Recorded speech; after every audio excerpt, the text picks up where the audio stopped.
If you've been holding on to an iPhone 14, 15, or even a 16 Pro waiting for that one generation that actually feels like a massive leap forward, the latest leaks for the iPhone 18 Pro might just be the signal you've been waiting for.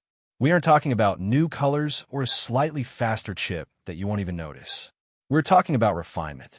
You see, Apple usually operates on a tick-tock cycle. One year, they experiment. The next year, they perfect it.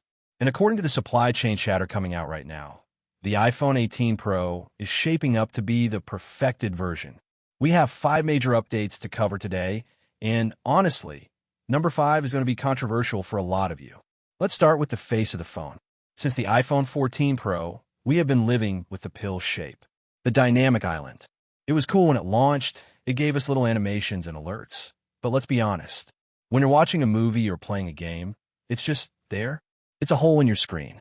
Well, the supply chain reports are finally giving us some good news. For the iPhone 18 Pro, Apple is reportedly figuring out how to shove some of those complex Face ID sensors under the display panel. The result? A dynamic island that shrinks by roughly 35%. This might not sound huge on paper, but in your hand, that's a lot of reclaimed screen real estate. It's less visual clutter. It's less intrusion when you're scrolling through Instagram or watching YouTube. It is the biggest step we've taken toward that dream of a truly all-screen iPhone without losing the security of Face ID. It's not quite invisible yet, but it's getting there. Now let's talk about the brains of the operation, because this next update is all about future-proofing. If you plan on keeping your phone for 3 or 4 years, listen up. The iPhone 18 Pro is rumored to make a massive jump in memory, moving from 8 gigabytes up to 12 gigabytes of RAM. Now, I know my Android friend are laughing right now, saying, we've had 12 gigs for years, and you're right. But on iOS, that is a monster upgrade. This isn't just about keeping more apps open in the background, though that will be nice. This is entirely about Apple Intelligence. On-device AI needs room to breathe. It needs fast memory to process your requests privately without lagging your phone.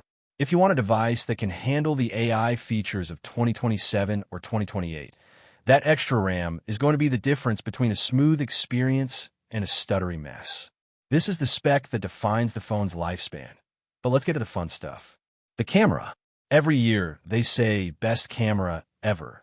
But this time the hardware is actually changing in a fascinating way. We are hearing reports about a new teleconverter lens system. Here is why that matters. Usually, to get really far zoom, you need those massive periscope lenses that make the camera bump stick out like a sore thumb. A teleconverter system could allow for much cleaner, sharper optical zoom. Think 10 times or even 15 times zoom, without destroying the image quality or making the phone thicker than a brick. Pair that with the rumors of a variable aperture, which lets the camera mechanically change how much light it lets in, and we're looking at a serious leap for photographers. It means natural background blur that isn't fake software mode, and way better performance when you're shooting in a dark restaurant or a concert. If you are a creator, this is the upgrade you watch out for. Upgrade number 4 is one of those things you don't see on a spec sheet, but you definitely feel in real life. We've all been there. You're outside, it's a sunny day, you're trying to read a map or a text, and suddenly your screen dims because the phone got too hot. It is the worst. The iPhone 18 Pro is expected to use a new generation of OLED materials that are way more efficient. The goal here isn't just higher peak brightness for 2 seconds, it's sustained brightness. A screen that stays bright, readable, and cool, even when you're using it in direct sunlight for 20 minutes. It's a quality of life fix that actually matters. And finally, we have to talk about the trade-off. And this is the big one. Digital Chat Station, a very reliable leaker on Weibo, has dropped a bomb. The iPhone 18 Pro Max might weigh around 240 grams. For context, that is heavy. That is bordering on, you might need a belt to keep your pants up, heavy. But there's a reason for the weight gain. It's not poor design. It's battery. Apple seems to be done with the make it thinner phase.